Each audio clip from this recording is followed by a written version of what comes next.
Hello there YouTube. This is going to be a video response to Shane DK, despite the fact that I think his videos are a complete load in the pants, since he has started up a new video series entitled Atheism and Libertarianism, at which he discusses the many logical fallacies of theism and statism. The first video is entitled Burden of Proof, and it is basically Shane stating that atheists and libertarians do not have to justify their beliefs despite questions from Shane's friend in hipster glasses and a squeaky voice, aka himself. The first 6 odd minutes is devoted towards theists, and the two main issues I have with this portion of the video are as following. A. Not all theists use the burden-shifting fallacy, and so I feel that it's a generalization to state as such, that theists use this. Second problem I will discuss later with Mr. Killian's video is that the parallels between the God debate and the debate between statist and anti-statist are not there. After that 6-minute spat, he begins to talk about statism by quoting the Libertarian Party website. I do not believe or advocate that the initiation of force is acceptable means for achieving a political or social goal.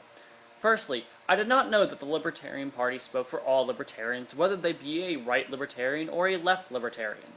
He goes on to say that the initiation of force the government uses needs to be justified, which is fair. However, I would think that the initiation of force, that is taxation, is justified, since because of the research that was in part funded by the government, we can have this conversation, assuming you reply. I can also call the police if someone is hurting me, or have the police and the court systems punish anyone who has hurt me, whether it be through murder, rape, or theft of property. The fact that we have roads and a stable society kind of leads me to believe that a government might be a good thing. This cannot be said of a lack of government. Apart from Somalia, there are no other examples of a stateless society, which, even though Somalia technically has a state, the transitional government, it's about as effective as, say, giving Viagra would be to a eunuch.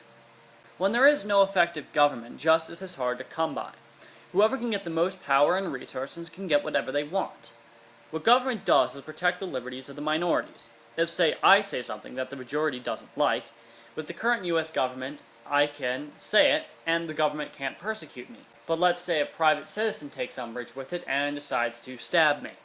That person goes to jail for their assault with a deadly weapon, an attempted murder. Where, without a state, an angry mob could just kill me and get away with it because the majority found what I said objectionable. Without a government, people who acquire people under them, supplies, and resources, effectively become the government, as in the case of Somalia. And as I've learned from my dialogue with Asymmetrical Welfare, aka the YouTube user formerly known as Dewick, before anyone states that I should support or should be completely in favor of North Korea, I recommend you look at my back catalog, where you will see that I recognize that the government can and has abused its citizenry, and abused its power. So I think the case for a state has been substantiated. However, you talk about, say, a voluntary government, and I'm not sure if this is your position or you are in fact an anti-statist. However, this notion to me can be dismissed rather easily with the free rider problem.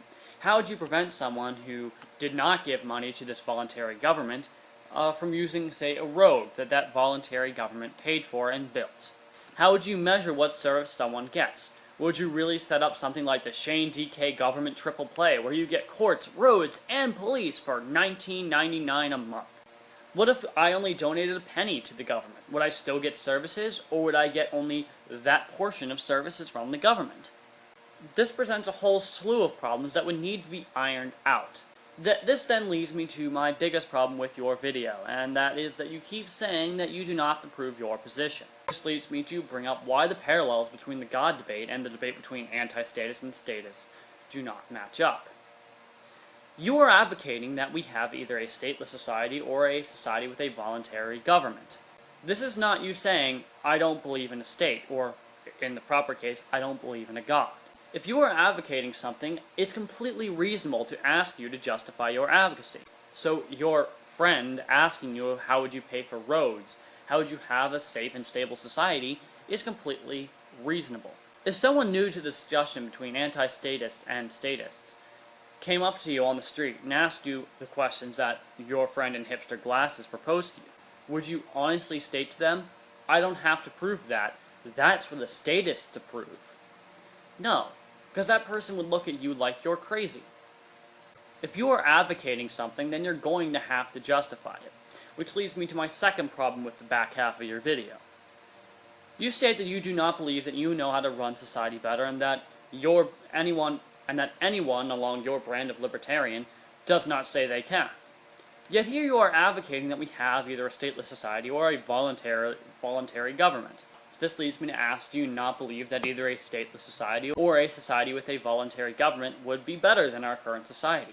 If the answer is no, then why are you advocating for either a stateless society or a society with a voluntary government? Finally, you claim that anti-statists have proven that you don't need a state, or that a voluntary government is possible. I disagree, because your only sources are really opinion articles. There is no industrialized society that is stateless or has a voluntary government. So until that happens, you have not proven so. Writing your theories down in an article where you can control the variables is not considered the real world. It's not a practical example. Whereas the only real practical example is Somalia, at least in the case of a stateless society. Anyway, I hope you all have a great day.